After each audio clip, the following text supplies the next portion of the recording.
네, 안녕하세요. 많이 오셨네요. 네, 앞에만 앉아 있었는데.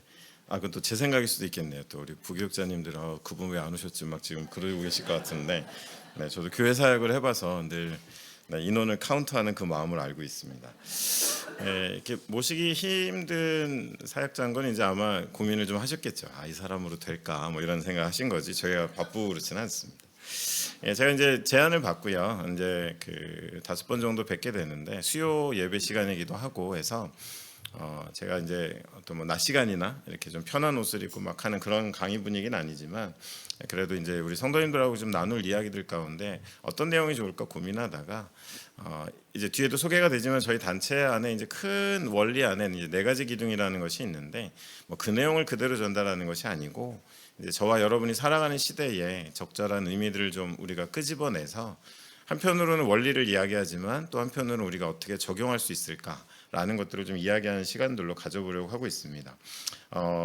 최근에도 이제 저도 뭐 저희 단체 일 때문에 또는 또 다른 이제 파생된 사역 때문에 해외에 이제 좀 돌아다닐 일이 최근에 좀 굉장히 많았습니다. 저도 오늘 들어왔습니다. 오늘 들어왔는데 다시 한번 새삼 느끼는 것이 변화가 심하고요. 그리고 변화 가운데서 과연 사역이나 어떤 교회나 개인의 선교 사역을 결정하는 부분이 뭘까 생각해 보니까 우리가 이제 뉴스 같은 데서 좀 이렇게 있어 보이려고 쓰는 표현 중에 뭐 펀더멘탈이라는 표현이 있는데 뭔가 우리가 기초가 되고 기본이 되는 그 내용들이 잡혀 있는 경우에는 변화에 이렇게 반응하고 그리고 새로운 길을 찾아내는데 탁월한 면들이 드러나는데 반대로 그런 펀더멘탈이라고 하는 기본 자체가 되어 있지 않은 경우에는 사실 많이 당황하고 길을 잃어버리는 경우들을 많이 봤습니다.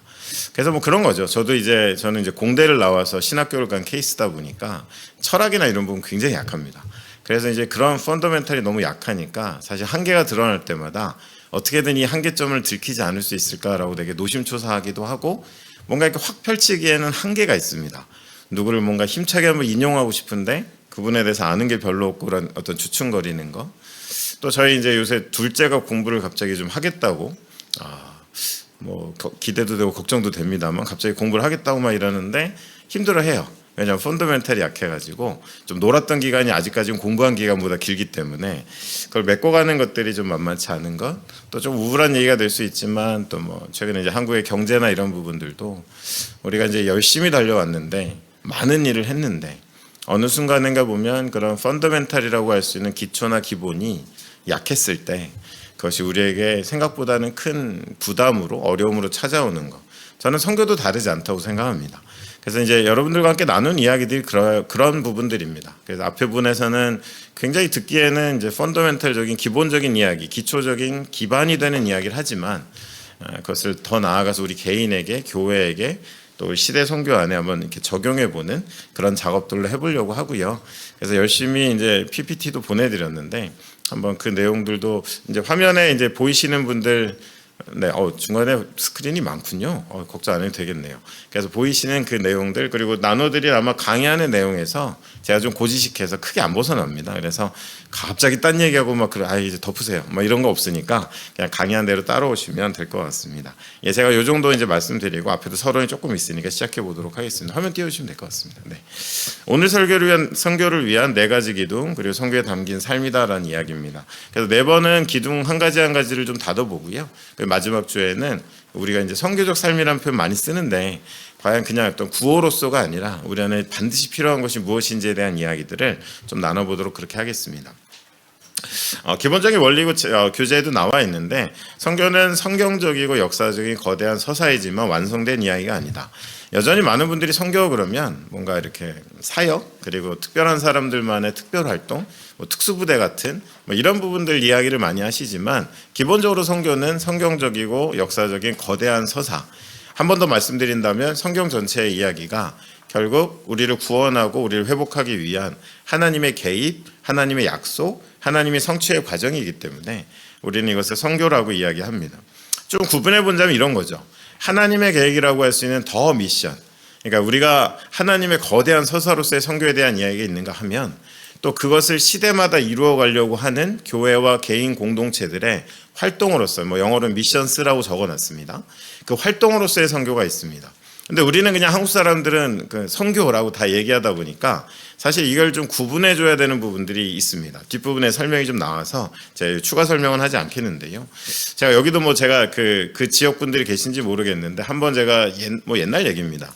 제가 교회 교구를 맡았을 때 그 같이 이렇게 맡으신 여전사님도 광주에서 오셨고 간 가정도 광주에서 이렇게 오신 분들인데 갑자기 혀가 이렇게 꼬부라지시더니 모든 대화가 거시기로 끝나는 거예요. 그래서 전 서울 사람인데 그래서 근데 더 놀라운 건 서로 통해요. 그래서 저는 이게 어떻게 통하지? 뭐 이런 생각을 했는데 마찬가지로 저희가 선교라는 말을 쓰지 않는 교회는 없습니다. 근데 우리가 좀 구분을 해서 사용하는 것들이 필요한 것이 너무도 포괄적인 이해들이 오히려 선교에 대한 어떤 우리가 함께 발전시켜 나갈 수 있는 대화를 방해한다라는 생각도 하게 되는 것 같습니다. 뭐 외에 대한 이야기인데요. 저희 이제 100년 넘었습니다. 그래서 좀 나이가 들었습니다. 그래도 아직까지는 열심히 달려서 이제 한 2,000여 명 정도 같이 액티브 웨커로 이렇게 국적을 조사해 보니까 이제 54개라고 적어놨는데 이제 60개국 정도 됩니다. 그래서 같이 일하고 있고요. 대부분의 이제 전반 개척 사역들을 하고 저같이 이제 동원 사역을 하는 사람들도 이제 점점 늘어나고 있습니다. 그 가운데 이제 제가 드리고자 하는 이야기는 4가지 기둥이라고 하는 포필러라고 하는 것이 그냥 단순히 저희가 그냥 정한 것이 아닌 꽤 오랫동안 묵혀서 선교사들의 삶과 사역의 기본적인 모든 결정과 고민들을 이 원리 안에서 하고 있기 때문에 저는 이 원리를 토대로 여러분들과 오늘 선교에 대한 이야기를 좀 하려고 하는 겁니다. 그래서 이번 주에는 믿음에 대한 얘기를 할 거고요. 그리고 거룩, 희생, 교제 4가지는 다 저희 포필러에 해당되는 것이고 그리고 마지막으로 선교에 담긴 삶, 뭐 영어로는 라이프 에즈 미션이라고 하는데 선교로서의 삶에 대한 이야기들을 한번 여러분 뵙는 동안에 한번 진행해 보도록 그렇게 하겠습니다. 자, 오늘 믿음에 대한 이야기를 하겠습니다. 자, 믿음이라고 했을 때 여러분 뭐 영어로 faith라고 하는데요. 저희가 이제 사용하는 그 어떤 4가지 원리로서의 믿음엔 액티브라는 영어 단어가 붙어서 그냥 우리가 종교적으로 믿음이 있어 없어 정도의 어떤 신념이 아니라 중요한 것은 그것이 실제가 되고 우리의 삶에 영향을 끼치는 그런 신념에 대한 이야기를 좀 하고 있습니다. 자, 이거는 뭐 저희가 그 갖고 있는 문건에 나오는 내용이니까요. 제가 한번 읽어드릴게요. 믿음이다라고 했을 때 하나님 우리의 절대적인 믿음을 받으시기에 합당하신 분이다. 우리는 우리의 삶과 사역에 있어 모든 필요의 공급자로서 하나님께 전적으로 의지한다. 어떠한 반대나 어려움 그리고 불가능해 보이는 상황 속에서도 하나님께서는 당신의 나타내신 뜻을 이루실 것을 우리는 믿는다. 그래서 이것이 그냥 맹목적인 믿음이 아니라 구체적으로 들어가 보면 4가지 정도가 있습니다. 모든 문화와 배경의 사람들의 삶을 변화시키는 복음의 능력. 그러니까 우리가 선교 또 뭐 신앙도 마찬가지죠. 믿음을 이야기하는 것은 너무도 당연한 것이지만 그 믿음이 내 안에 있는 어떤 신념이나 어떤 강한 결단이나 용기가 아니라 그 믿음은 대상을 필요로 하는 것이죠. 그랬을 때 가장 중요한 것이 하나님이 되시는데 그 하나님은 그 믿음의 전적인 대상이 될 자격이 있다라는 겁니다. 저는 이것이 첫 단추라고 생각해요. 이 믿음의 원리가 작동하지 않으면 대부분 우리는 우리의 열심대로 우리의 일을 하다 끝날 가능성이 많지 하나님의 역사를 보기는 어렵습니다. 그 가운데 첫 번째는 방금 읽어드린 것처럼 복음의 능력입니다. 복음 자체가 갖는 능력에 대한 믿음이 없이 자꾸 우리는 거기에다 뭔가를 덧붙이기 쉬운 것이죠. 제가 뭐 지금은 그런 분들 없어요. 제 기억으로 좀 시간이 지났는데 자꾸 오늘 예를 들어도 옛날 사람 같이 돼서 다음 주에는 조금 더 오늘날 예를 좀 준비해 보도록 하겠습니다. 오늘 제가 이렇게 차를 타고 가는데 어떤 분이 물건을 파시는 그런 분이었어요. 이게 뭐 얼마인데 라고 하는데 제 눈에 쏙 들어왔습니다. 저 가격에 저런 물건은 뭐 보통이 아닌데 라는 생각을 했는데 사실 그 다음에 이제 시간을 좀 빨리 돌려보니까 이분이 이걸 사시면 모두 주고 그러는데 사은품이 한 7가지가 되더라고요. 갑자기 그 물건이 별로 좋아 보이지 않기 시작했습니다. 그것 자체에 대한 어떤 가치보다 뭔가 거기다 꾸미고 더하는 것들이 본래의 가치를 훼손한다라는 생각을 좀 하게 됐었습니다. 어쩌면 가장 중요한 것 같아요. 우리가 하나님의 선교를 수행함에 있어서는 복음에 대한 전적인 믿음이 필요합니다. 그 복음 자체가 갖는 모든 믿는 자들에게 하나님 그 구원을 주시는 하나님의 능력이 되시는 것이죠. 두 번째는 하나님의 뜻을 완수하고 그분의 교회를 세우는 성령의 능력입니다. 성령은 그저 모호하게 어떤 신학책 안에 있고 신령한 분들의 말 속에 있는 것이 아닌 인격으로 실제하시는 그 성령의 능력에 대한 믿음. 그리고 세 번째로 신실하게 하나님을 구하는 하나님의 사람에게 그분의 뜻과 목적을 드러내시는 성령의 능력. 이거는 이제 시편 32편 8편을 읽어보시면 하나님이 우리의 곁에서 우리의 갈 길을 보여주시고 우리의 모든 것들을 인도해 주신다라는 그런 의미를 담고 있습니다. 그리고 마지막으로 하나님의 일은 환경이 아니라 하나님의 말씀을 통한 위대하고 소중한 약속에 의해 이루어지기 때문에 어떤 상황에서도 모든 필요를 채우시는 하나님의 능력을 믿는 믿음이 필요합니다. 그래서 이게 그냥 말씀드린 것처럼 액티브 페이스, 우리 안에 이것을 믿기에 삶으로 반응하는 것이 가장 중요하다는 이야기를 하고 있습니다. 그래서 마지막 거는 이제 저희 단체 사역자들 안에서는 공급자가 되어 주시는 하나님에 대한 이야기를 해요. 그러니까 여러분들 또 언뜻 생각하기에 선교사가 공급자? 그럼 후원을 얘기하나 그러는데 그게 아니고요. 저희 사역자들 헷갈리시는 분들이 좀 있더라고요. 제가 처음 신학교 들어갔을 때 이렇게 빈 봉투를 들고 뒷산에 올라가서 등록금을 주시옵소서 그러고 다음날 아침에 돈이 채워졌다라는 전혀 믿을 수 없는 그런 이야기를 들은 적이 있는데 이것도 옛날 얘기인 것 같은데요. 하여간 최대한 좀 현재로 준비해 보겠습니다. 근데 그런 것처럼 뭔가 하나님의 능력이다라는 공급자가 되신다라는 건 뭐냐면요. 하나님 다 보여주시지 않거든요. 우리가 한 걸음 내디딜 때 그것이 하나님의 뜻과 하나님의 영광을 위한 길이라면 그 걸음 하나하나에 하나님이 필요한 것들을 채워주신다라는 것이지 돈 얘기가 아니다라는 겁니다. 그래서 그 구분은 필요한 것 같습니다. 그래서 기본적인 저희의 고백은 이렇습니다. 자, 근데 제가 여러분들과 함께 하고 싶은 거는 이제 외계 이런 원리가 있습니다가 아니라 그 원리를 가지고 좀 확장시켜서 오늘날에 우리가 꼭 알아야 될 선교의 개념들을 좀 정리해 보려고 합니다. 그 중에 첫 번째가 하나님의 선교입니다. 하나님의 선교, 또 미션 오브가 미시오데 이런 표현들 쓰고 있습니다. 제가 이제 문장 한번 읽겠습니다. 선교는 삼위일체 하나님의 역사로 하나님이 시작하시고 하나님이 완성하신다. 이것이 성경의 서사이고 삼위일체 하나님의 인간 역사 속의 활동이다. 보내고 보냄받은 삼위일체 하나님의 역동은 교회를 땅끝까지 보내어 선교를 완성한다.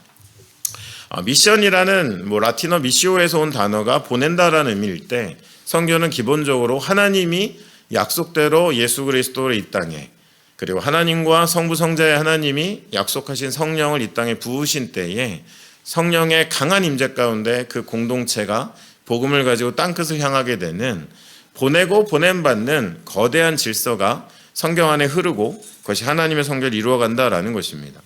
자, 그래서 그 하나님의 선교와 관련된 것 중에 한 5가지 정도를 같이 한번 이야기해 보려고 하는데요. 한 가지 한번 보겠습니다.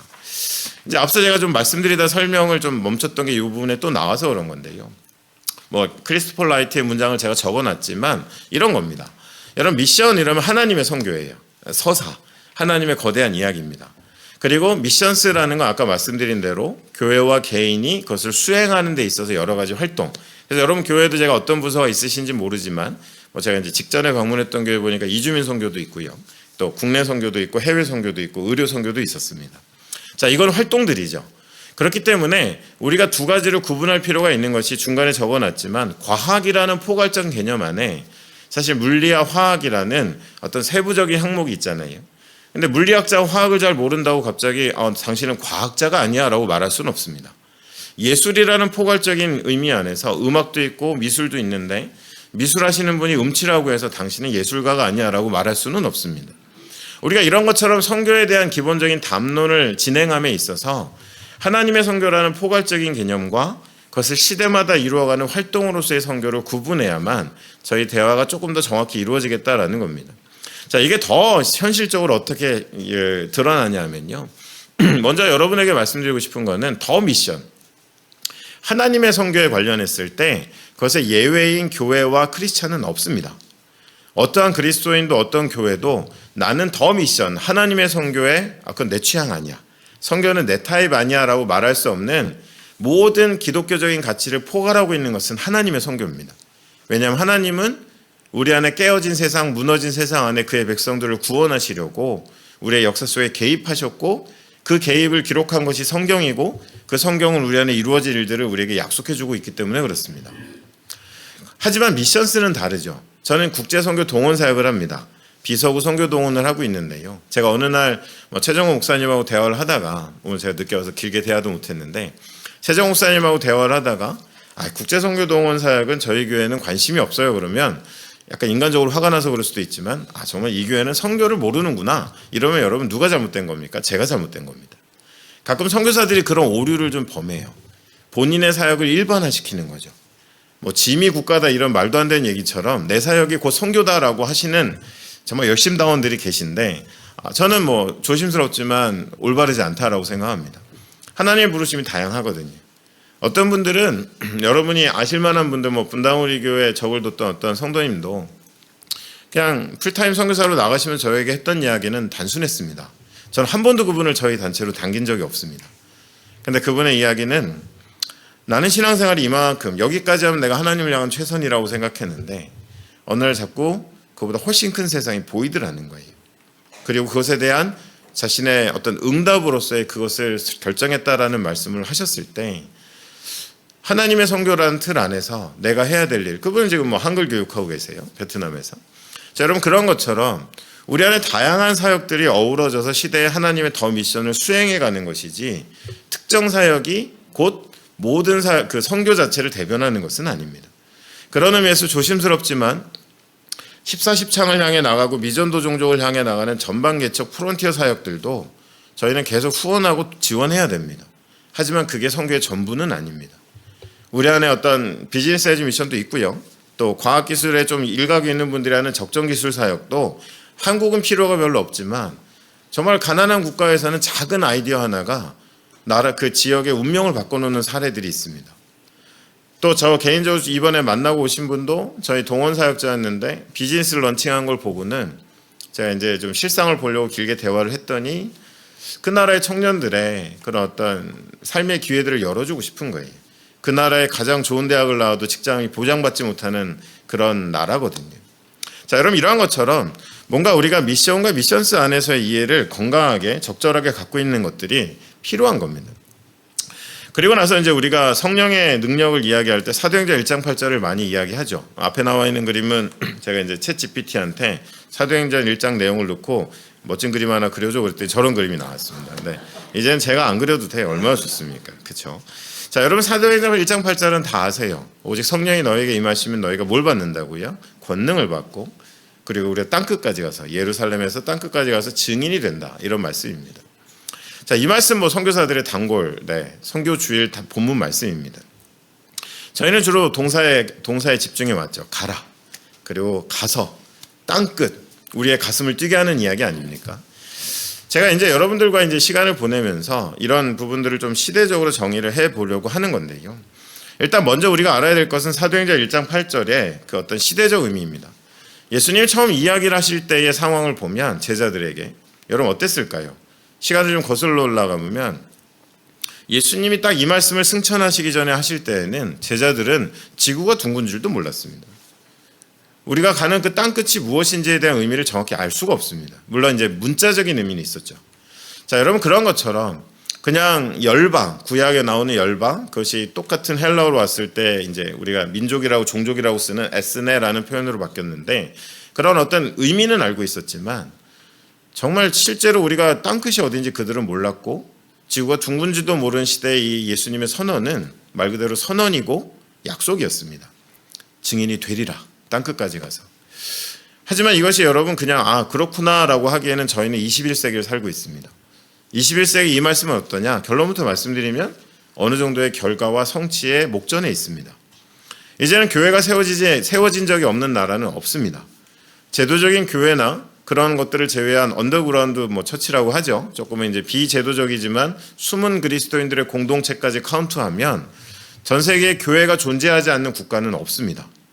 그리고 우리가 미전도 종족이라는 의미로 바라보는 그 수치 있죠. 뭐 6천여 종족 남았습니다라는 것도 사실 요즘 기관마다 조금 그 숫자가 달라지고 있는데 뭐 조금 진보적인 기관에서는 200여 종족 남았다라는 보고가 있을 정도로 굉장히 급속도로 그 복음의 확산이 이루어지고 있습니다. 자, 그렇다면 지금 이 시대의 사도행전 1장 8절은 뭘까요? 단순히 그냥 예수님 말씀이니까라고 누군가 선언하면 가슴 뜨거워지고 끝날 일이냐? 그렇지 않습니다. 이제는 우리가 그것이 완성되어져 가고 성취되어 가는 그 목전에 와 있습니다. 여기서 잠깐 제가 한번 질문 드려볼 수 있겠죠. 여러분, 그러한 일들이 이루어지고 있는데 여러분 어떠한 모습으로 그런 일 가운데 참여하고 계십니까? 적어도 내가 가슴 뜨겁게 마지막 한 종족이라도 마지막 한 나라에도 정말 예수 그리스도의 복음이 증거되는 것 자체가 불가능한 그런 환경 속에서 주의 나라가 확장되고 완성되길 원합니다라는 그 기도만큼은 여러분의 새벽 기도 또는 저녁 기도 가운데 있으신지, 아니면 나는 그 어떤 거대한 역사가 이루어지고 있는데 나는 무관하게 살아가는지는 제가 여러분들에게 한번 던져보는 질문입니다. 자, 그러면서 말씀은 그 과정을 소개해요. 그러면서 성령이 임하면 권능이 임한다고 했습니다. 여러분, 이 권능이 또 뭘까요? 제가 뭐 자주 하는 이야기인데 이걸 아는 것도 중요합니다. 또 이제 뭐 제가 요 직전에 다녀온 나라가 이제 이집트인데, 제가 이제 여러분들 이 얘기 하는 거죠. 피라미드에 손을 얹고 기도하는데 막 뭔가 이렇게 실체가 보이면서 나에게 이런 말씀을 하셨다. 뭐 이런 얘기하면 좀 여러분 제가 좀 있어 보이지 않겠습니까? 아닌가요? 뭐 오히려 더 역효과를 낼 수도 있겠네요. 저 샀잖아요. 다음 주부터 못 오게 해야겠네. 뭐 이럴 수도 있겠죠. 자, 여러분들 우리가 권능 그러면 뭐 두나미스 이러니까 굉장히 뭔가 병든 자를 고치고 귀신을 쫓는 그런 초자연적인 것들 안에 우리의 이해가 느낌이 맞춰져 있는 경우들이 많습니다. 여러분, 이집트의 알렉산드리아에 갔을 때 제일 먼저 저를 이제 현지 사역자가 데려간 데는 그 세인트 마가의 교회입니다. 가장 유명한 그 1세기 교회 중에 하나입니다. 거기에 가서 이제 뭐 예배를 드릴 수는 없습니다. 제가 아랍어로 알아들을 길이 없어서, 은혜 받을 길이 없기 때문에 그냥 교회를 둘러보고 뭐 당일 또 예배가 있어서 그 분위기만 좀 살피고 둘러보고 왔는데요.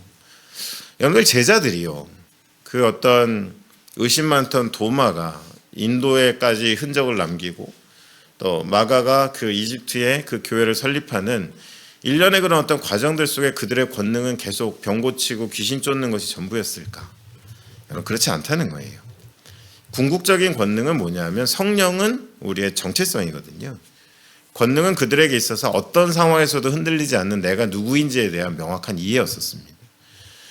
내가 예수 그리스도의 제자라는 거, 내가 성령 안에 보냄받은 자들이다라는 것을 타협하지 않았던 그들의 삶의 반응들이 필요할 때마다 그들에게 능력을 부으셨던 하나님 능력을 통해 나타난 것이지, 그냥 원래 고유 능력으로 손만 대면 귀신이 쫓아나고 병든 자가 고쳐진다라는 그 장면, 그 어떤 정말 드라마 같은 장면들만 가지고 권능을 이야기하니까 여러분 어떤 일이 벌어질까요? 오늘날 많은 성도님들은 그건 남마이 비즈니스, 그건 내 일은 아니야.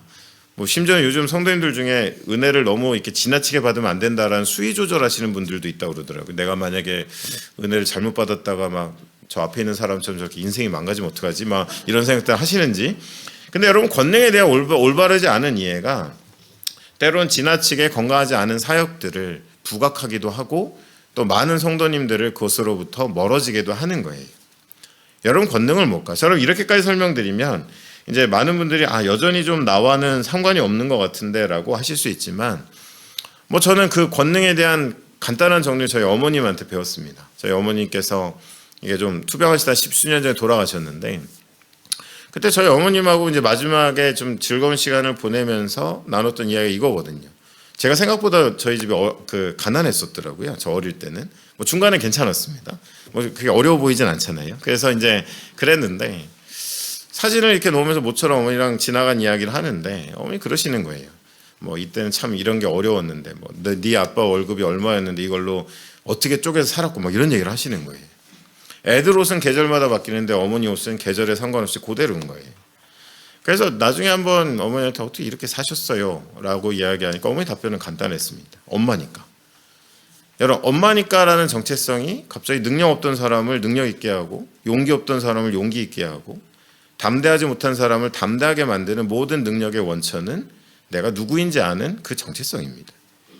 내가 누구이니까라는 것에 대한 강한 확신과 충성이 하나님이 그 인생 가운데 부으시는 여러 가지 능력의 채널이 되는 것이지, 인간이 여러분 고유 능력을 갖게 되면 대부분 넘어집니다. 은사를 가졌다고 하는 분들 중에 끝이 좋지 않은 분들 많이 봤습니다. 어쩌면 바울의 조금 의미는 다르지만 바울이 했던 말처럼 너희가 성령으로 시작했다가 육체로 마칠래? 라고 얘기했던 것처럼 어쩌면 여러분 이것에 대한 오해가 선교 자체에 대한 좁은 이해를 갖게 했지만, 여러분 제자들에게 궁극적인 권능은 정체성이었습니다. 가난해도, 내가 매를 맞아도, 내가 오늘 이 땅에서 생을 마감하는 한에 있더라도 멈추지 않게 했던 그들의 권능은 바로 그들이 누구인지를 알게 하신 성령의 확신케 하신 능력이었다라는 것입니다. 여러분, 이러한 것이 어쩌면 반대로 제가 뭐 가장 강력한 말 이니까, 엄마니까, 가장 위험한 말 이지만, 그리스도인이지만 지금은 뭐 이런 거 있지 않습니까? 변질의 출발점. 자, 그럼 이렇듯이 여러분들 우리가 하나님의 성령을 받은 자라면 가장 먼저 우리에게 공통적으로 나타나는 것은 어떤 상황 속에서도 내가 하나님 백성이라는 것과 내가 그리스도의 증인이다라는 것들을 잊지 않는 것. 그래서 그것이 우리의 능력의 원천이 되는 것이다라는 겁니다. 그러면서 예루살렘을 지나고 유다와 사마리아를 지나 땅끝까지 가게 되는 바로 그 땅끝도 어쩌면 이 시대에 우리가 그것을 명확하게 설명할 수 있는 길은 없었지만 중요한 것은 오늘날의 우리의 상황 속에 보면 땅끝은 이제 뭘까요? 조금 이제 여러분 교회도 여러 이제 단기간에 많은 분들이 모이셨기 때문에 단체 배경이나 이런 게 있으신 줄로 알고 있어요. 저도 이제 두루 단체들의 어떤 그런 신학을 알고 있지만 어떤 분들은 예루살렘을 얘기하기도 하고요.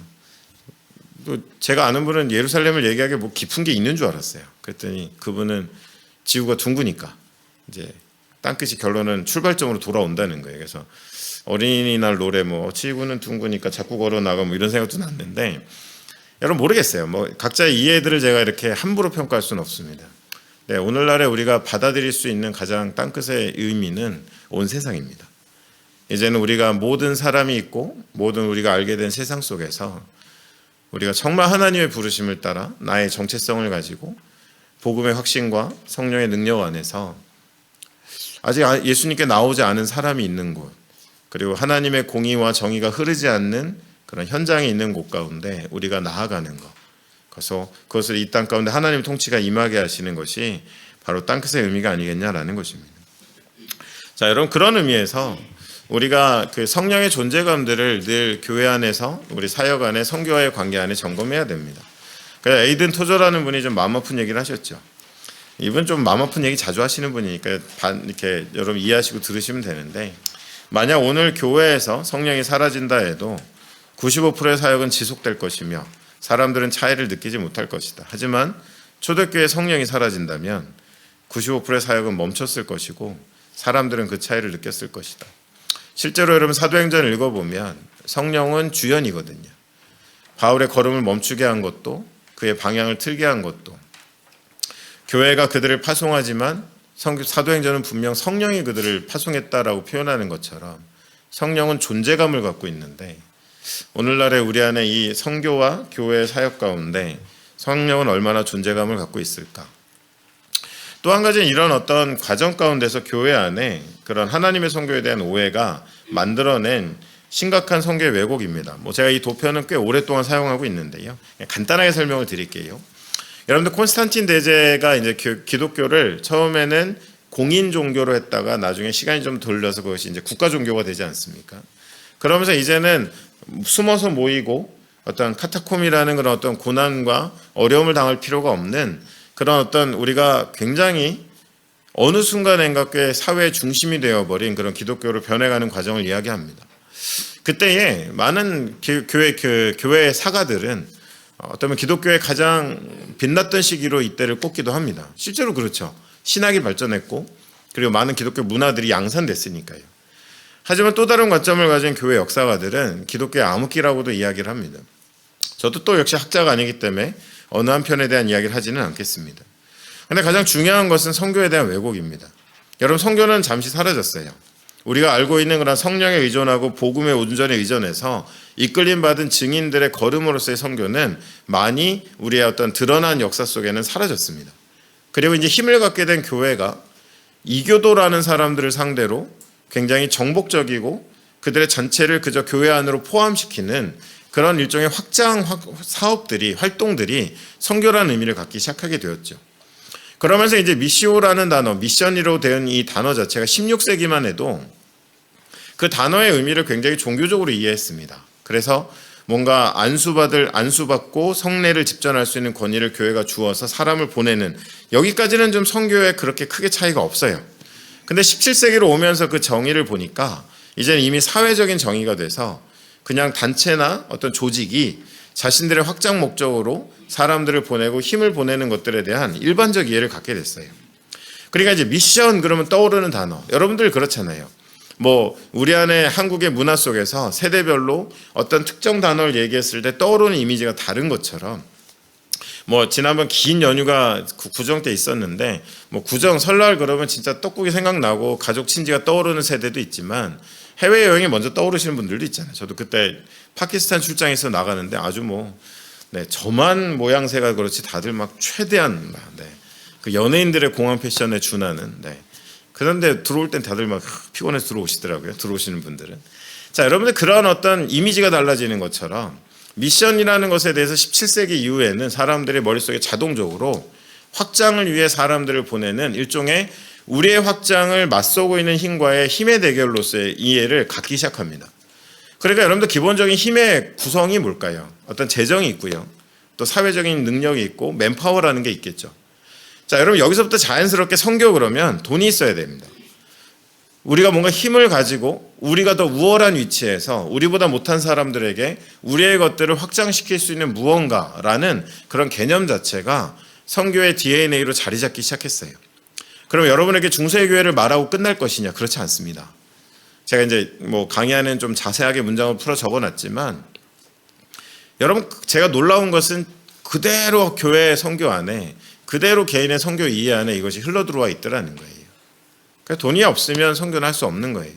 성령이 없어도 할 수 있지만 돈이 없이는 못하는 거예요. 복음의 능력은 믿음이 잘 안 가지만 우리가 갖고 있는 맨파워에 대한 믿음은 항상 우리를 당당하게 만드는 거예요. 여러분 이것이 그냥 우리가 부족하니까라고 지나갈 일이 아닌 이때부터 일어난 선교의 왜곡이 여러분들 굉장히 심각하게 선교 자체에 대한 근본적인 왜곡을 초래하게 됐는데 여러분 아프리카의 그 지도를 우리가 이해를 잘 못하잖아요. 직선으로 그어진 지도가 가능합니까? 여러분 실제로 제가 감비아를 다녀왔는데 거기에도 뭐 자신들의 의사와 상관없이 직선을 그어 놓으니까 나랑 같은 부족인데 이 사람은 세네갈 살고 이 사람은 감비아 살게 된 거예요. 여러분 이러한 것들은 다 누가 한 걸까? 그냥 확장과 정복과 그런 일련의 과정 속에 이루어진 서구의 중심의 투박한 선교는 오히려 그들에게 예수에게로 나오는 길을 열어주기보다는 예수로 나오던 길을 닫아버리는 결과를 초래하게 되었었다라는 겁니다. 그러면서 여러분들에게 꼭 드리고 싶은 제가 애용하는 단어지만 가장 하나님의 선교에 큰 주적이라고 할 만한 것이 등장을 하는데 그게 바로 이 시대의 인간의 재량적 판단입니다. 하나님의 뜻을 따라가는 것이 아닌 우리의 어떤 상황들을 가지고 우리가 이렇게 생각을 해서 재량적으로 하냐 안 하냐, 얼마나 하냐라는 것들에 대한 물론 이제 우리 현실적으로 그런 판단을 하죠. 뭐 바울도 했고 베드로도 했으니까요. 하지만 근본적으로 이 모든 그 결정의 뿌리가 인간의 재량적 판단에 있기 시작하면 여러분들 뭐 생각나는 거 없으세요? 사사기 시대에 각자 소견대로 행했던 시대. 하나님이라는 거대한 왕이 그들 안에 있음에도 사울이라는 왕을 세워서 열방과 같아지려고 했던 이스라엘의 모습들. 여러분 늘 하나님은 인간의 재량적 판단 안에 배제당하시고 하나님의 통치가 아닌 인간의 자치가 시작된 것이 선악과로부터 이루어진 인간의 끊임없는 반영 아니겠습니까? 아무리 선교라는 간판을 달지만 인간의 재량적 판단이 모든 결정의 중심을 이루기 시작했던 그 원인 제공을 하게 된 이 서구의 그 중세의 교회의 모습들은 오늘날 그냥 단순히 우리가 선교를 한다라는 것을 뛰어넘어서 우리가 무엇을 늘 경계하고 우리를 점검해야 될지에 대한 소중한 가르침을 준다라는 겁니다. 그래서 이것을 잘 설명해 주는 비유 중에 하나가 그래서 여러분들 교회 역사를 제가 교회 역사 시간은 아니지만 늘 회심이 일어나고 회개가 일어나면요. 목양적인 환경이든 선교적인 환경이든 공통적인 건 뭐냐? 하나님의 존재가 회복되는 거예요. 여러분 1910년도 에딘버러 선교대회 때까지 서구는 흥분했습니다. 이대로만 하면 우리가 주님 오시게 할 수 있겠다. 근데 하나님이 세계대전을 일으키시고는 깊은 성찰과 어떤 통한의 시간들을 보내면서 그들이 깨달은 게 바로 하나님의 선교, 미시오 데이. 중세교회가 지어버린 미션은 살려놓고 데이라는 하나님이라는 뜻의 주체를 지어버린 바로 그 미시오 데이의 회복이 1930년대부터 시작됐습니다. 여러분 교회의 회복도 마찬가지잖아요. 우리 왜 이러지? 우리가 왜 이렇게 분쟁이 많지? 왜 우리가 소란스럽지? 왜 자꾸 우리가 목소리를 높이지? 형제랑 자매랑 부르는데 왜 우리는 하나가 되지 못하지? 그 끝에 만약에 그렇게 끝나지 않고 하나님이 주시는 회복이 있고 회개가 있을 때 깨닫게 되는 건 한 가지입니다. 우리 안에 하나님이 계시지 않았다는 거예요. 정말 이스라엘의 왕의 역사들 가운데서도 어떻게 그들의 유월절을 잃어버릴 수 있습니까? 어떻게 그 성전에 갇혀진 말씀을 기어이 겨우 꺼내서 먼지 털고는 유월절을 다시 지키자라는 말을 할 수 있습니까? 유월절은 그 이스라엘 백성의 역사의 시작이었는데요. 여러분 이렇듯이 우리 안에 모든 영역의 회복은 하나님의 존재 회복인데 선교도 다르지 않아서 어쩌면 열심히 해왔지만 하나님의 존재가 사라진 선교에 대한 반성들이 일어났던 것이 바로 하나님의 선교였습니다.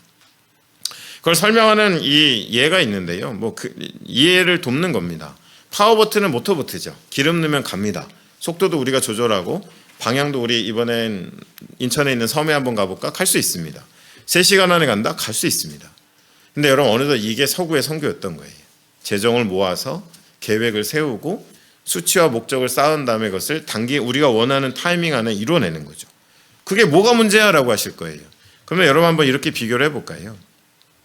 세일보트라고 할 수 있는 거는 돛담배입니다. 바람 불면 가지만 바람 안 불면 가지 않습니다. 방향도 바람이 정합니다. 자, 여러분들 파워보트와 세일보트, 여러분 어떤 것이 더 성경에 보다 가까울까요? 우리가 사도행전을 정직하게 읽어보면 세일보트입니다.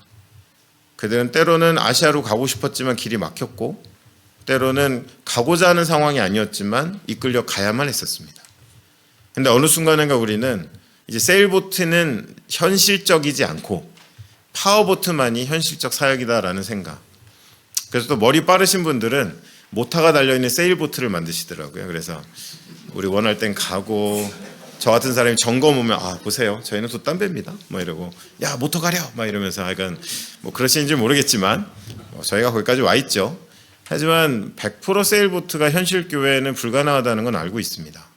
하지만 적어도 우리가 모터보트만으로 사역할 수는 없다라는 것들이 늘 우리 안에 있어야 된다라는 것을 말씀드리는 겁니다. 그래서 어쩌면 중세교회 안에 지나오면서 가장 우리가 잃어버린 것을 꼽자면 마지막에 나와 있는 문장 예수의 방식과 성령의 존재감을 우리가 잊게 되는데 그것을 다시 회복해야 된다라는 말씀입니다. 자, 두 번째 우리가 확장해 보면 믿음과 관련된 건 기도가 등장하게 됩니다. 그래서 여러분들 이 기도에 대한 얘기를 좀 해야 되는데요. 보시면 제가 문장을 좀 읽어보겠습니다. 여러분 거기에 나와 있는 문장입니다. 기도는 선교의 중심입니다. 우리는 작아지고 하나님의 뜻이 이루어지는 역사의 시작입니다. 많은 일이 일어나기보다 참된 일이 일어나고 거대한 일이 시작되기보다 위대한 일이 시작되는 것은 진정한 기도를 통해서입니다. 기도는 오늘 우리에게 향한 불안한 믿음을 하나님을 향한 견고한 믿음으로 옮겨놓습니다. 기도하지 않는 교회가 어디 있겠습니까? 근데 선교와 관련해서 여러분 기도 몇 가지를 좀 얘기해 보면 첫 번째는 제가 저희 아내한테 배운 건데요. 저희 아내는 좀 저와 같이 사역하고 있는 선교사인데 전체 중보 기도를 총괄하고 있습니다. 저희 팀 전체. 그러다 보니까 그런데 저희 아내 그런 타입은 아니고 저도 어릴 때 교회에 좀 또 옛날 얘기가 나오네요. 어릴 때 좀 제가 무서웠던 권사님들 계시거든요. 다들 교회를 떠날 시간에 교회로 오세요. 그리고 마룻바닥 깔리는 데서 갑자기 이상한 소리를 내면서 기도하시는 분들이 계셨어요. 이런 소리 내면서 뱀 잡는 소리 내시면서 그런 분들 계셨습니다. 그러고 나서 이제 아침 되면 그분들이 저를 이렇게 쳐다보면 왠지 저의 안에 있는 죄를 다 꿰뚫어 보는 것 같고 지난주에 교회 안 온 거 알고 계신 것 같고 그런 생각이 들었었습니다. 저도 이제 어릴 때 그냥 자연스럽게 기도는 은사이고 능력이다라는 것들을 더 많이 생각했던 것 같아요. 근데 아내를 통해 배운 거는 제가 진짜 아내를 통해 배웠습니다. 배운 거는 아내가 지난 15년 정도 사역하면서 단 하루도 거르지 않고 저희 사역자들의 모든 기도와 저희의 그날그날의 전략적 기도를 400여 명 넘는 사람들에게 매일 발송하는 걸 봤습니다. 그리고 모든 기도의 제목들을 여러 언어로 바꿔서는 또 필요한 사람들에게 전달하는 일을 하루도 쉬지 않고 하는 걸 보면서 갑자기 옆에서 보니까 저희 외선교사들도 저희 그런 사람 없거든요. 기도하면서 엄청 멋있고 이런 사람 없는데 되게 성실해요. 하루도 거르지 않고 기도합니다. 그리고 그 기도에 뒷받침되는 것들을 늘 준비해 두죠. 저는 기도는 성실이라는 생각을 하게 됐습니다. 매일매일 우리의 소원함들, 우리의 기도에 담겨 있는 것이 우리의 소원이잖아요. 하나님의 나라가 이 땅에 임하기를 원하고 하나님의 역사가 내 삶 가운데 흐르기를 원하고 비록 내 몸과 손이 닿지는 않지만 어딘가에 사역하는 그 사역자들과 그들이 밟는 땅 가운데 정말 하나님의 역사가 일어나기를 바라는 소원함이 우리 안에 있다면 우리는 하루도 거르지 않고 기도할 수밖에 없는 그 기도의 성실을 배워가야 되겠다라는 생각을 하게 됩니다. 자, 그러면서 여러분들 하나님의 그 성전을 채운 것이 무엇이냐라는 이야기는 뭐냐면요. 열왕기상 8장 41절로 43절에 보면 이제 오늘날 표현으로 하면 헌당 예배, 솔로몬의 헌당 예배인데요. 성전 헌당 예배 가운데 이때는 솔로몬이 상태가 좋았어요. 나중에 좀 망가지지만 정말 그 입을 열고 하는 그 기도와 외침이 전부 하나님이 주시는 예언자적인 메시지였었습니다. 그런데 놀라운 메시지를 뱉어요. 대부분의 이스라엘 사람들은 이스라엘에 대한 선민의식으로 가득하던 때 가운데 솔로몬의 외침 가운데 어떤 이야기가 나오냐 하면 제가 한번 읽겠습니다. 또 주의 백성 이스라엘에 속하지 아니한 자 곧 주의 이름을 위하여 먼 지방에서 온 이방인이라도 그들이 주의 크신 이름과 주의 능한 손과 주의 표심팔의 소문을 듣고 와서 이 성전을 향하여 기도하거든 주는 계신 곳 하늘에서 들으시고 이방인이 주께 부르짖는 대로 이루사 땅의 만민이 주의 이름을 알고 주의 백성 이스라엘처럼 경외하게 하시오며 또 내가 건축한 이 성전을 주의 이름으로 일컫는 줄을 알게 하옵소서. 자, 여러분들 이 이야기는 놀랍습니다. 성전에 이방인들이 와야 되는 거예요. 그리고 그들이 와서 하나님을 찾으면 하나님은 이스라엘만의 하나님이 아닌 이미 모든 나라와 민족의 하나님으로 선언되어지는 장면입니다. 그러면서 그들이 와서 하나님을 찾으면 이스라엘과 똑같이 하나님이 그들에게 나타나시고 그들에게 능력으로 나타나셔서는 그들이 하나님을 고백하게 해달라라는 하나님의 선교, 하나님의 모든 이 땅을 향한 계획이 담겨 있는 선언을 솔로몬이 하는 것을 보게 됩니다. 그러면서 이 8장을 다 따라가 보면 결론적으로 성전에 채워지는 것은 세 가지입니다. 첫 번째는 하나님의 임재입니다. 분당 다음 교회 예배에도 여러분 가장 먼저 채워져야 되는 건 뭘까요? 하나님의 임재입니다. 빈자리도 채워져야겠지만 여러분이 나중에 더 성장하시면 이 공간도 좁아지실 텐데 그때 우리가 한 몇천석 예배당 지어놓고 이거 언제 채우지라는 그 언제 채우지는 과연 하나님의 임재일지 아니면 사람일지 우리는 정직해야 되는 것이죠. 두 번째는 바로 지금 나와 있는 것처럼 기도입니다. 하나님의 성전에서는 하나님을 향한 끊임없는 그 임재 가운데 계신 하나님을 향한 간구가 이루어지는 것이죠. 그리고 또 한 가지는 8장 전체를 읽어보면 거기는 하나님의 꿈이 담겨 있습니다. 아까 읽은 것처럼 모든 나라와 민족이 주께 나오기 원하는 한 가지 꿈. 우리는 기도할 때 꿈이 많지만 하나님은 한 가지 꿈밖에 없으세요. 다시 우리를 되찾고 우리와 함께하는 겁니다. 계시록에 기록되어져 있잖아요. 창세기에 깨어진 질서가 회복되지 않습니까? 여러분 이러한 것처럼 성전을 채우는 건 먼저는 하나님의 임재고 두 번째는 그 안에 하나님을 향한 끊임없는 백성들의 간구고 그리고 그 안에는 하나님의 꿈이 담겨 있어야 됩니다. 저는 여러분들 마가복음 11장 17절에 보면 예수님이 성전 청결하시는 그 성전 청결 그 사건이라고 우리가 소제목을 뽑은 장면이 나옵니다. 왜 이렇게 화내셨을까요? 그날 완전히 그냥 업셋되셔가지고 한 성깔 하시네? 이런 것처럼 한국 문화와 비슷하잖아요. 일단 남자의 권위와 능력을 보여주려면 밥상을 엎어야 되는데 우리 예수님 막 엎으셨잖아요. 의외로 유교적이네. 여러분 그런 거 아닙니다. 자, 여러분 설교하시는 분들마다 다양한 얘기를 하세요. 근데 저는 여러분 이 본문을 읽고 나서는 좀 다른 생각이 들었습니다. 왜 이렇게 화가 나셨을까? 이방인의 뜰에 가득한 유대인의 편리를 위한 매매상들, 또 모든 나라와 민족의 성전이 되어야 될 성전이 어느덧 이스라엘만의 성전이 되어 있는 그 모습들, 하나님의 임재가 오간데 없고 하나님을 향한 간구가 아닌 의례와 형식과 절기만 가득하고 하나님의 꿈이 아닌 이스라엘의 꿈만, 유대인들의 꿈만 가득한 그 성전을, 아버지의 집, 만민이 기도하는 집이어야 될 그 성전을 예수님은 견디실 수 없었습니다. 다른 건 참겠는데 꿈이 짓밟히는 거, 다른 건 참겠는데 하나님의 그 소원함과 뜻을 왜곡하고 축소하는 것들은 참기 어려운 것이었다라는 것입니다.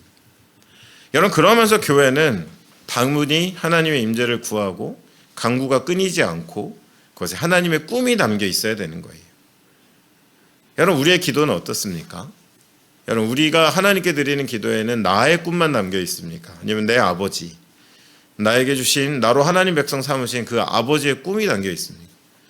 여러분 어쩌면 예수님이 갑자기 가정입니다. 어느 날 한국 교회 가운데 오셨을 때 저는 강대상을 엎으실 거라는 생각합니다. 어떤 교회를 가보면 그들만의 꿈이 가득하니까요. 그들만을 위한 공간이니까요. 그러면서 필요할 때마다 하나님의 이름이 등장하지만 임재가 아닌 사람들의 어떤 군중이 있고 하나님을 향한 간구가 아니라 내 소원과 이 땅에 나의 필요를 채우기 위한 그 목소리만 가득할 때, 아버지의 꿈이 교회의 꿈이 아니라 교회의 꿈을 위해 아버지의 꿈을 사용하는 그런 교회 앞에서 저는 예수님이 다시 오신다면 강대를 엎으실 거라고 생각합니다. 그렇기 때문에 여러분들 우리의 믿음은 기도로 나타나는 거예요. 하나님을 향한 그 믿음의 반응은 기도여야만 한다라는 것입니다. 예수님이 무리를 보고 마음이 아프셨어요. 그리고 나서 하셨던 이야기는 여러분 우리는 주기도문만 알잖아요. 예수님이 가르치신 기도, 주의 기도. 하지만 예수님이 가르치신 기도가 하나 더 있습니다. 바로 이 본문이죠. 이에 제자들에게 이르시되 추수할 것은 많되 일꾼이 적으니 이 땅에 우리가 할 일이 너무도 많은데 추수하는 주인에게 청하여 기도하여 추수할 일꾼들을 보내주소 하라 하시니라. 저는 그냥 개인적으로 선교단체에 있는 사람의 직업병이라고 말씀하셔도 되지만 저는 그런 생각합니다.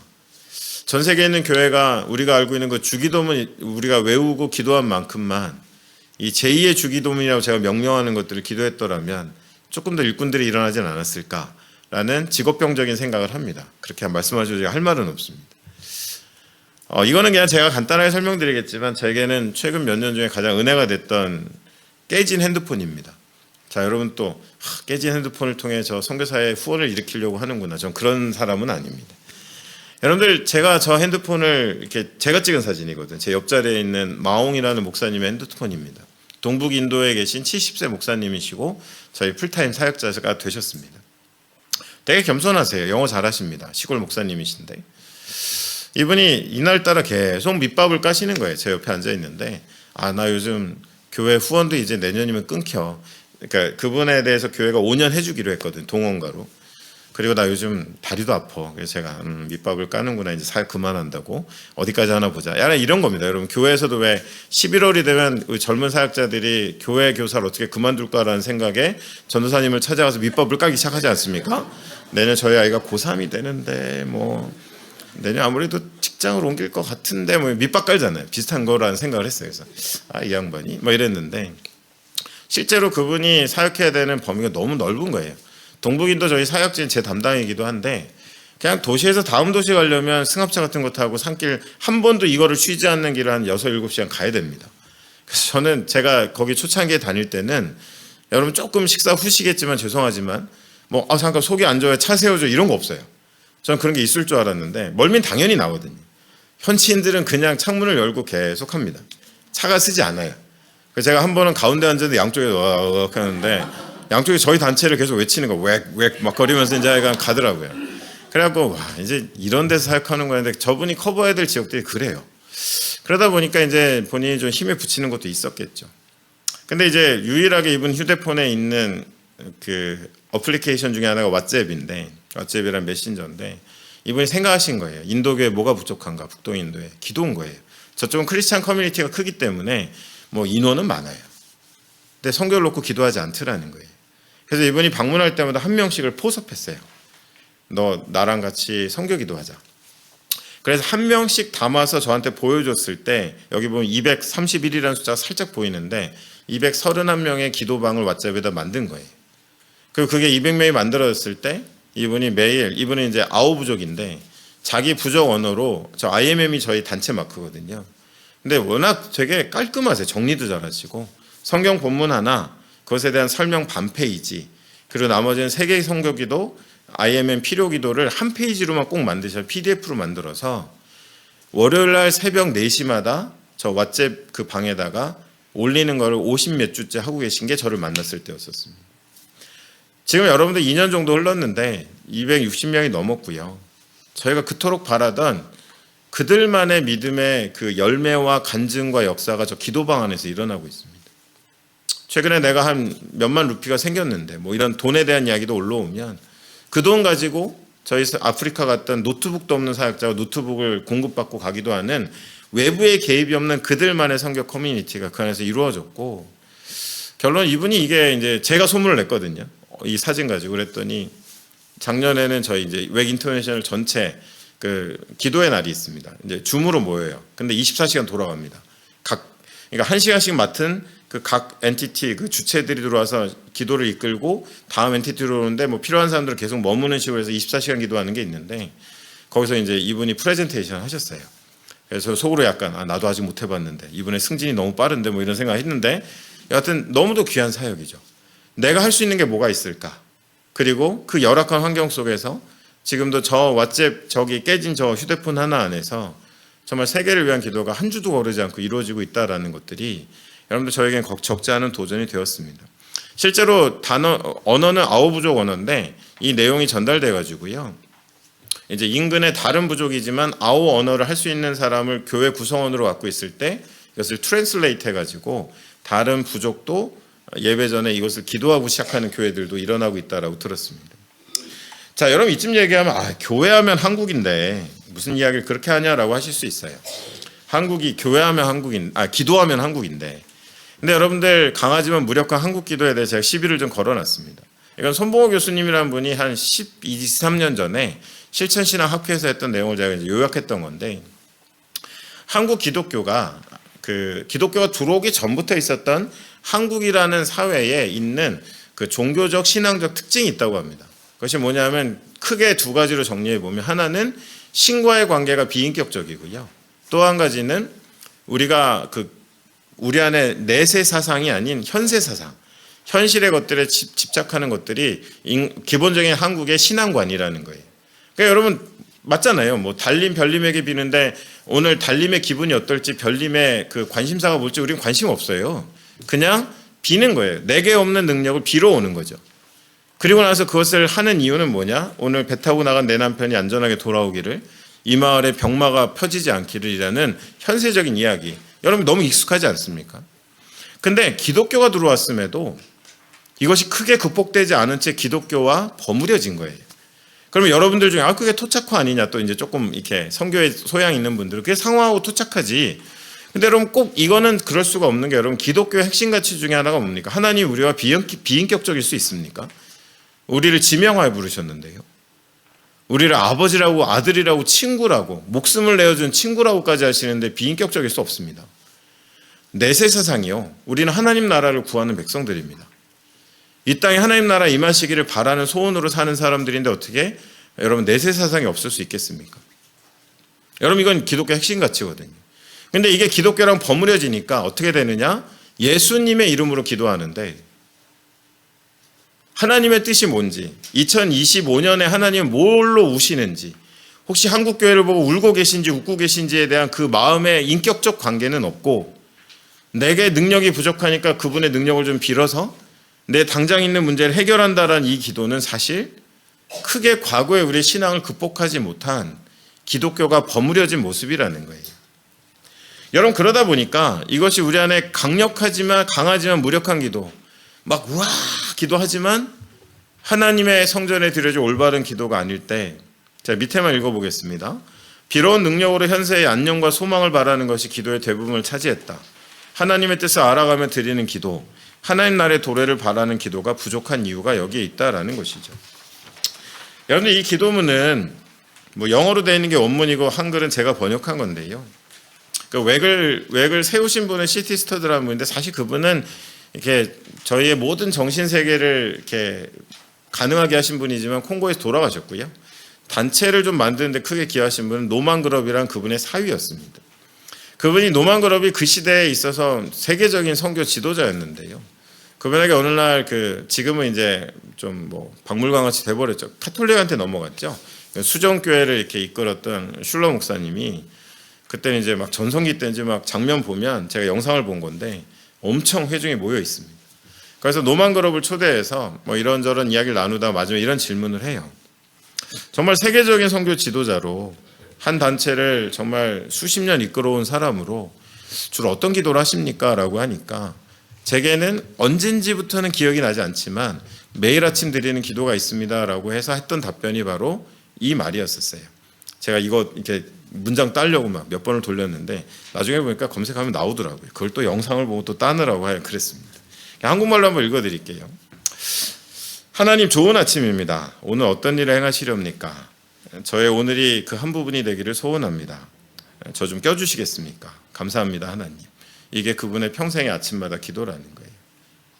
눈을 뜨고 굿모닝 갓, 얼마나 인격적입니까? What are you up to today? 오늘 뭐 하시렵니까? 관심이 있습니다.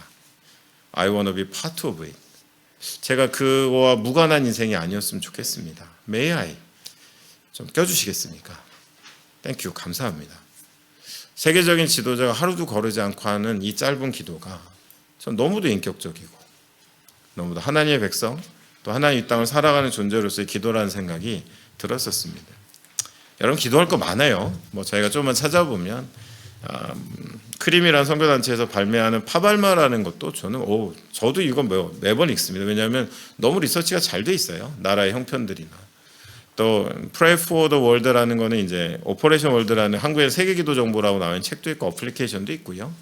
또 갓센즈라는 이쪽의 플랫폼은 만들어진 지가 한 4년 정도 됐는데 이건 그 장난으로 한 게 아니라 LA의 IT 전문가가 30만 불 정도 펀드레이징 해가지고 만든 플랫폼인데 지금 굉장히 커졌는데 선교사님들과 어떤 다이렉트 매칭, 그러니까 뭐 저희가 에어비앤비 쓰는 거랑 비슷합니다. 그래서 이제 이게 뭐 다이렉트 매칭이 뭐 가서 도와라 이게 아니라 그분들의 공간이 있고 우리가 들어가서 얼마든지 기도할 수 있는. 그래서 예를 들어 여러분 안 해주실 거지만 장창수 저 없습니다. 예를 드는 거예요. 장창수라는 사람이 세계기도 선교 세계 국제 선교 동원이라 하는데 이분 섹션이 마음에 드네. 그럼 거기에 내가 중보 기도자로 등록을 하는 거예요. 다시 한번 말씀드리면 돈 안 쓰셔도 돼요. 중보 기도자로 하면 여러분에게 그분의 기도 제목이 업로드 될 때마다 오는 거예요. 그러니까 일종의 그런 플랫폼입니다. 그리고 오히려 이제 영국 성공회가 다이 킹덤컴이라는 하나님 나라 오실 때까지 기도 운동들을 꾸준하게 지금 하고 있습니다. 그래서 지금 그 이슬람이 여러분 라마단 기간이더라고요. 제가 마지막에 있었던 데 이집트라고 그랬잖아요. 마지막으로 좀 힘들었습니다. 밥 먹을 때를 찾을 수가 없는 거예요. 알렉산드라에 있을 때 밥은 먹어야겠는데 그래서 프랜차이즈는 연다고 그래가지고 어느 햄버거 가게를 사역자랑 들어갔는데 제가 죄진 게 없잖아요. 저는 크리스찬인데.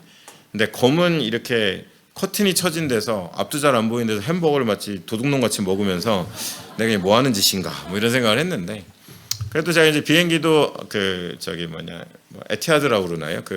아부다비 되어 있는 그 아랍에미리트 항공사를 타고 왔는데 여러분 열심히 지켜요. 비행기 안에서도 안 먹더라고요. 그러니까 먹는 사람도 있어요. 원래 이슬람의 교리가 여행 중에 뭐 먹어도 됩니다. 그게 다 적혀 있어요. 근데도 제 옆에 자리에 앉아 있는 분은 끝까지 식사 안 하고 또 항공사는 그걸 위해서 준비한 것들을 이제 나중에 먹으라고 패키지를 제공하고 또 여러분 앞에 우리 영화 보는 스크린 있잖아요.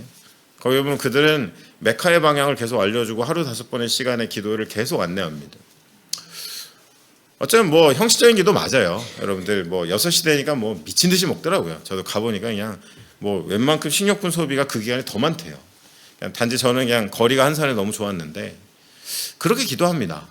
그렇게 기도하는데 과연 우리가 하나님의 나라라는 우리 모두가 소원해야 될 그분의 나라 임하심을 놓고 우리는 얼마나 기독교라는 정말 어느 날 여러분들 총회에서 여러분 교단 총회에서 3월 한 달은 해가 떠 있는 동안은 물과 음식을 금하고 저녁 6시가 돼야 식사를 할 수 있고 12시가 돼야 두 번째 식사를 할 수 있다라고 총회에서 정하시면 여러분 따르시겠습니까?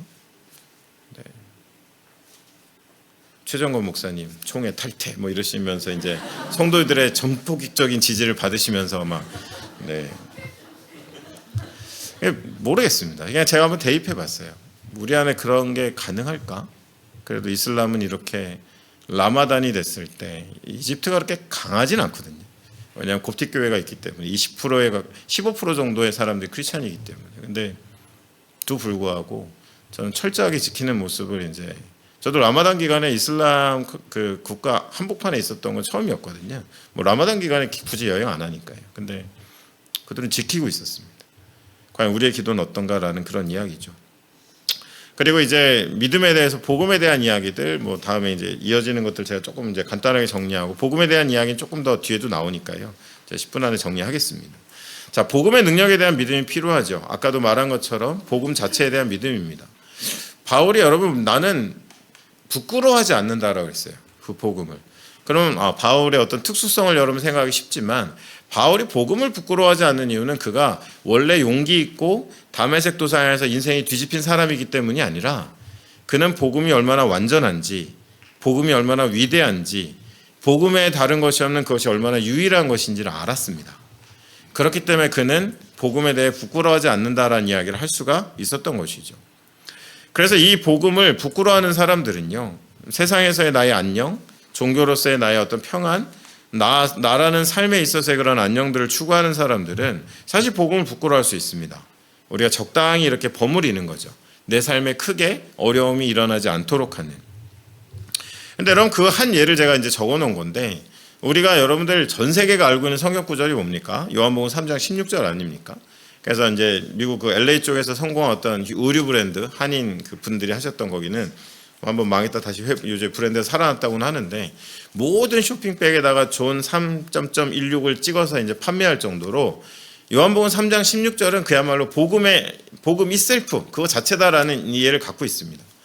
근데 여러분 생각해 보면요, 사실 이 말씀이 얼마나 왜곡이 되어 있냐면 14절부터 16절까지 같이 보면 하나님이 세상을 이처럼 사랑하셨다라는 후토라는 말이 쓰여진 이 이처럼이란 말은 so much가 아니라 이런 방식으로란 뜻이거든요.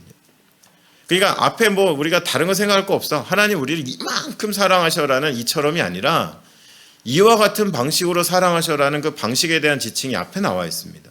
그리고 그것은 민수기 21장 1절로 9절에 그 반역했던 사람들이 온 사람들이 죽어가는 가운데 모세에게 놋뱀을 달아서 들게 한 그 장면이 나옵니다. 여러분 제가 뭐 설교 시간은 아니니까요. 여러분 무슨 의미냐면 하나님의 그 이런 방식으로라는 것은 돌아온 탕자를 품에 안으신 것처럼 이게 우리가 죽겠구나. 이대로 했으면 우리가 죽을 수밖에 없구나. 우리를 구하라. 우리가 죄 가운데 죽을 수밖에 없겠구나. 뭔가 나에겐 구원이 필요해라는 심령으로 나온 이들을 배신한 그 인생을 내치지 않으시고 다시 받아주시는 이런 방식으로 우리를 구원하셨다라는 의미예요. 그럼 뭐가 전제가 있죠? 회개예요. 내가 이대로 살다가는 죄로 죽을 수 있겠다라는 나에 대한 절박한 마음으로 예수께 나온 이들을 내치지 않고 받으신다는 거지, 회개도 없고 내 마음대로 살아가는데 하나님은 so much 이토록 사랑하셔서 무조건 다 받아주셔라는 게 복음이 아니라는 거예요. 여러분 이렇듯 복음을 우리가 전체 서사 안에서 이해하고 참된 복음에 대한 의미로 나를 먼저 경고하게 하고 그 복음을 갖고 필요한 정말 죄로 죽어가는 사람들 향해 그 장면을 돌아가 보면 나 왜 죽네? 나 죽어가는데 라는데 여전히 독이 퍼지는데도 놋뱀을 바라보지 않는 사람들에게 우리 살 길은 저거밖에 없어라고 말하는 그 용기와 담대함이 나오기 위해서 우리는 복음의 진정한 의미를 알아야 되는 것처럼 여러분 복음의 담대함은 바울이 발견한 바로 그 복음의 완전함이었다라는 거예요. 그래서 다른 이로서는 구원받을 수 없나니 천하 사람 중에 구원받을 만한 다른 이름을 우리에게 주신 일이 없다라고 베드로가 이야기할 수 있었던 것도 그 복음의 온전함을 알았기 때문에 그들은 이제 변화됐다라는 것입니다. 근데 여러분 오늘날의 문제는 복음이 너무 작아진 거예요. 작은 복음 이제 다시 한번 나옵니다. 그래서 복음이 저건 실제로 존재하는 제일 작은 그 성경책이라고 하는데요. 이 복음에 여러분들 이 TSG라는 타이니 가스펠 신드롬이라는 그런 용어를 만든 단체가 하는 일종의 테스트인데 오늘 시간이 좀 부족하니까 1번만 한번 해보겠습니다. 자, 여러분 1번 문장이 이상한지 안 이상한지 한번 보세요. 예수를 마음의 개인적인 주로 구원자로 받아들인다. 여러분 이 문장이 틀린 것 같으세요? 아니면 괜찮은 것 같으세요? 틀렸으니까 물어보겠지. 항상 우리는 한국 사람들은 출제위원회 그 의도를 파악하는 게 중요하기 때문에 그죠? 마음의 답은 있어도 그죠? 문장이 틀리지 않았습니다.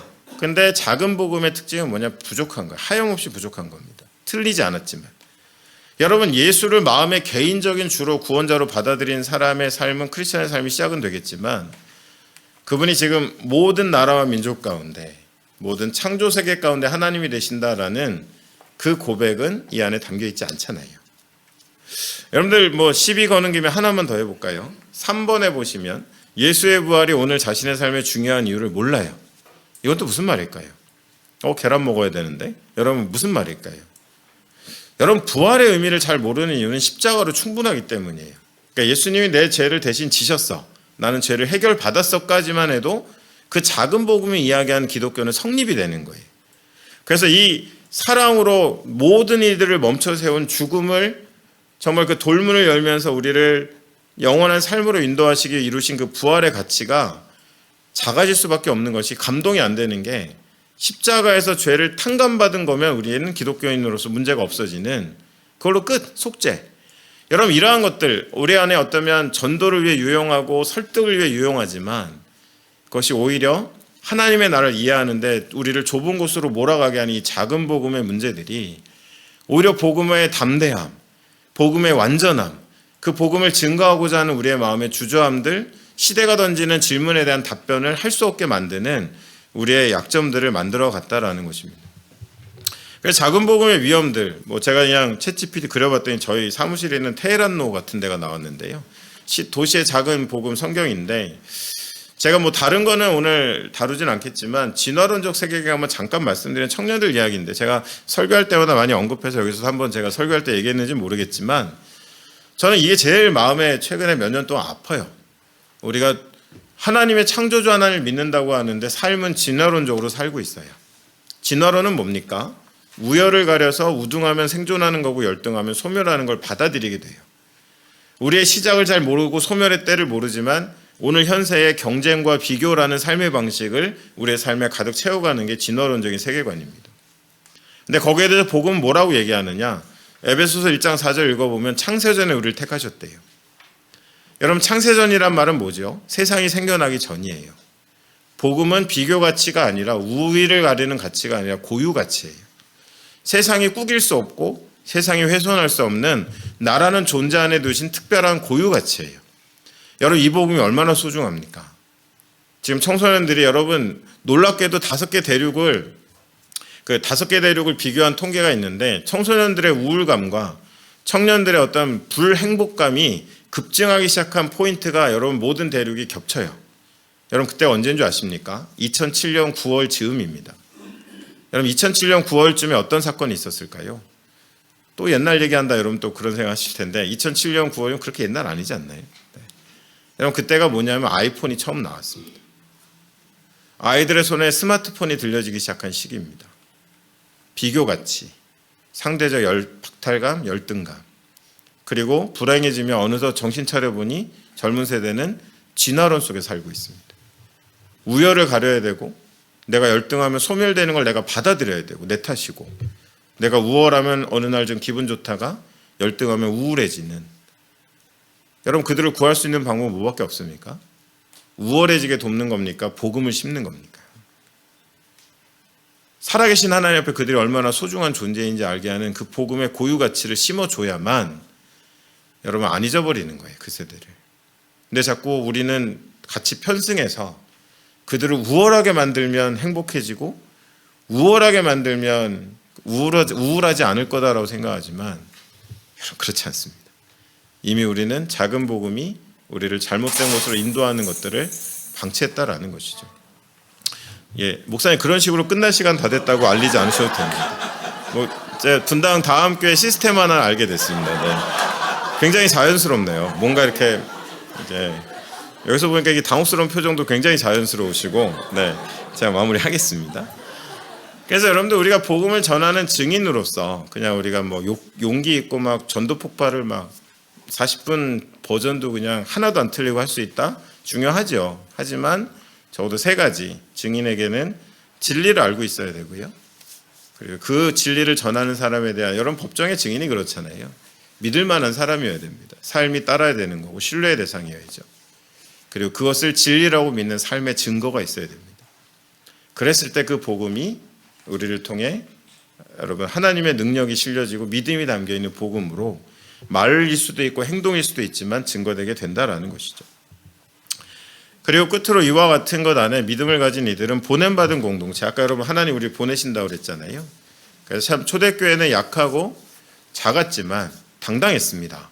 왜냐하면 내가 하나님께 보냄받았기 때문입니다. 예수님께서 제자들에게 오셔서 아버지께서 나를 보내신 것 같이 나도 너희를 보낸다라고 하신 그 기도가, 그 말씀이, 그냥 우리는 자 이제 니네 보내는데 힘내, 걱정하지 마, 내가 같이 보내니까, 여러분 그런 격려가 아니에요. 어마어마한 초대죠. 삼위일체 하나님이라고 그랬잖아요. 성부, 성자, 성령의 하나님이 이루어 가시는 거대한 성교의 서사 중에 아버지께서 나를 보내신 것 같이라는 건, 내가 그 어떤 서사 속의 일원으로 예수가 이 땅에 몸을 입어 오셨는데 아버지께서 나를 보내신 것 같이 내가 너희를 보낸다라는 것은 이제 격려가 아니라 너희가 이 서사의 일원으로 이제 참여하게 되는 거야라는. 그래서 저는 여러분 행인 3을 좋아합니다. 제가 지금 뭐 선교단체에 있지만 하나님의 그 거대한 이야기, 대하 드라마, 서사극에 저는 행인 3 정도 되면 좀 좋을 것 같아요. 그래서 내가 이렇게 대기하고 있다가 등장할 때 등장하고 퇴장할 때 퇴장 잘하는 사람 됐으면 좋겠어요. 갑자기 행인 3이 주연이 되려면 어떻게 될까요? 갑자기 대사를 막 쳐요. 그럼 여러분 작품을 망쳐놓는 거잖아요.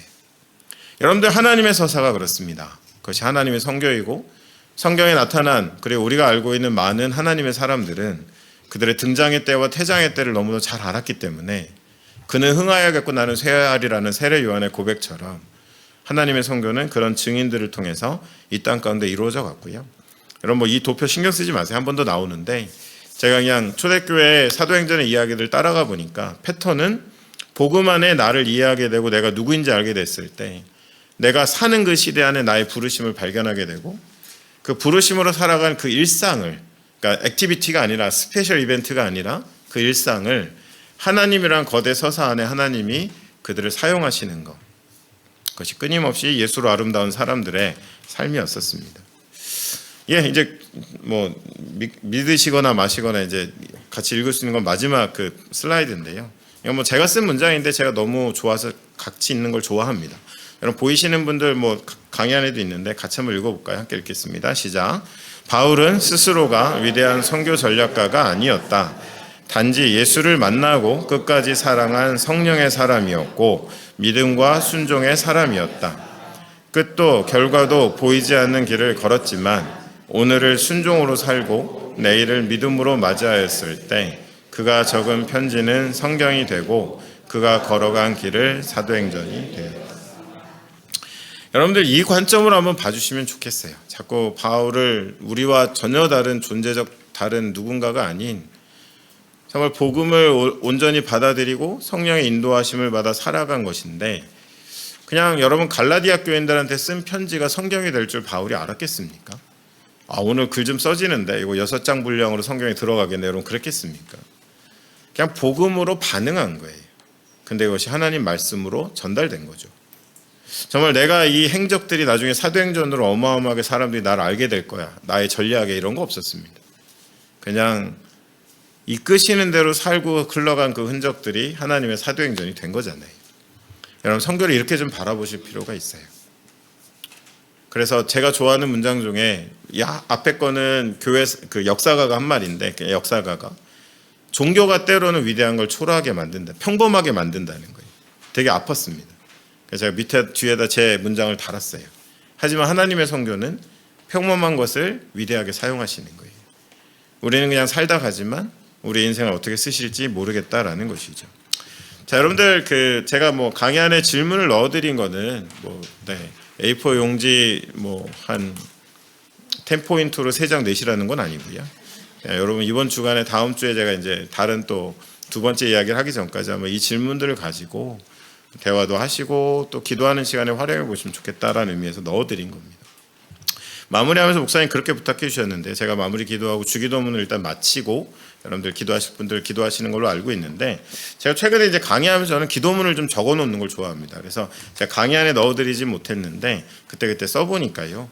그냥 제가 이렇게 제안드리기는 그냥 제가 마무리 기도하기보다는 이 기도를 좀 같이 보이시는 분들 같이 읽어서 이걸 우리의 기도로 드리고 여러분 주기도문으로 마쳤으면 어떨까라는 생각입니다. 그게 제 제안이고요. 같이 한번 읽도록 하겠습니다. 함께 읽겠습니다.